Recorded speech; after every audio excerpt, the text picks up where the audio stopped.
నిజంగా సగటు భారతీయుడికి గుండె పగిలిపోయిన వారు. దుబాయ్లో కుప్పకూలిపోయింది భారతీయ యుద్ధ విమానం తేజస్. ఎయిర్ షోలో ఇటు తేజస్ ఫైటర్ జెట్ ఎక్కువగా కుప్పకూలిపోయింది. గాల్లో ఉండగానే అదుపు తప్పి కుప్పకూలిపోయింది ఈ విమానం. ప్రమాదంలో పైలట్ కూడా అమరులయ్యారు. దానికి సంబంధించిన బ్రేకింగ్ న్యూస్ చూస్తున్నారు. తేజస్కు వరుస ప్రమాదాలతో ఆందోళన నెలకొంది. ఏకంగా కొన్ని కథనాల ప్రకారం గడిచిన 20 ఏళ్ళు కావచ్చు, లేకపోతే గడిచిన కొన్ని దశాబ్దాల్లో తేజస్కు ప్రమాదాల సంఖ్య మాట్లాడుకునే క్రమంలో ఈ మధ్య కాలంలో జరిగినంత గతంలో లేవు అనేది వినిపిస్తోంది. 14 నెలల్లోనే తేజస్ విమానానికి రెండో ప్రమాదం ఇది.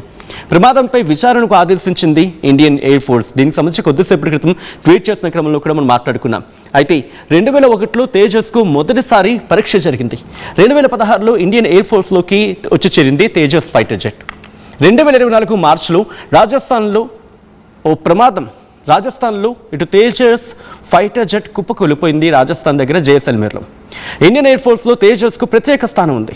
ఆపరేషన్ సింధూర్లో కూడా తేజస్ కీలక పాత్ర పోషించింది. MiG అంటే సాధారణంగా MiG-21 అంటూ ఉంటాం. MiG-21 ఆ విమానాల స్థానంలో భర్తీ చేసింది తేజస్ జెట్. ఈ మధ్య MiG సంబంధించి కూడా దాదాపుగా మనం ఇక వాటికి స్వస్తి చెప్పేసిన సందర్భం. అయితే పూర్తిగా స్వదేశీ టెక్నాలజీతో రూపొందించింది తేజస్. బెంగళూరులోని HAL హిందుస్థాన్ ఏరోనాటికల్ లిమిటెడ్ ఈ సంస్థ తయారు చేస్తుంది విమానం. అంటే పూర్తిగా మన స్వదేశీ పరిజ్ఞానంతో ప్రస్తుతం తేజస్ని మనం రూపొందించుకుంటున్నాం.